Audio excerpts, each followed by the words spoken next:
then the question is like, are you also working with teams or bigger organizations, and how does that look like? Because okay, for me, I can imagine myself in this one-to-one scenario, but how does it look with the whole team? Like, So first and foremost, I believe that people run organizations, okay? It's like not numbers run people, but people run numbers. And numbers are as good as interaction between these people in the organization.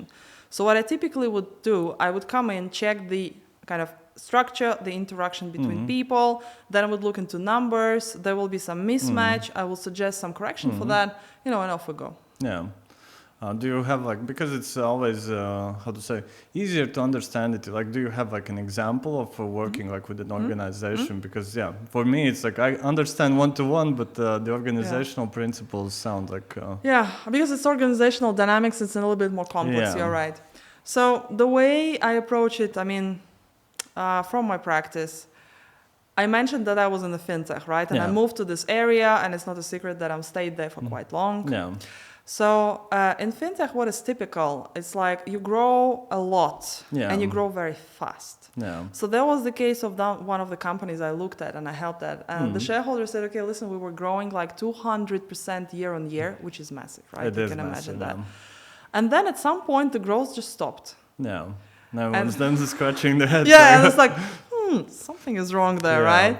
And then what happened was the team was still running on all scenarios, but nothing changed. I said, okay, let me look into it. So what I did in the first step, I took all the organization and turned it into feedback loop. Yeah. So what I did, I talked to shareholder, to the CEO, to the C-suite, and then to the whole of the team. We did run a survey. Yeah. And then we immediately saw that, guys, it's interesting that you are a team consisting out of multiple teams. Yeah. And it seems like all these teams are not interconnected. Yeah. So that was the first aha moment.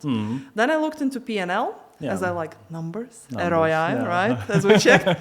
So what happened there was that P&L was solid, but then I asked to flip it. I said, okay, show me which team runs which part. Yeah. And then there were huge blocks which were left out. Nobody was responsible. Yeah. And as you nicely know from your business experience, it's like if no one is responsible, that's it. This is where the margin, exactly, this is where the margins sing, right?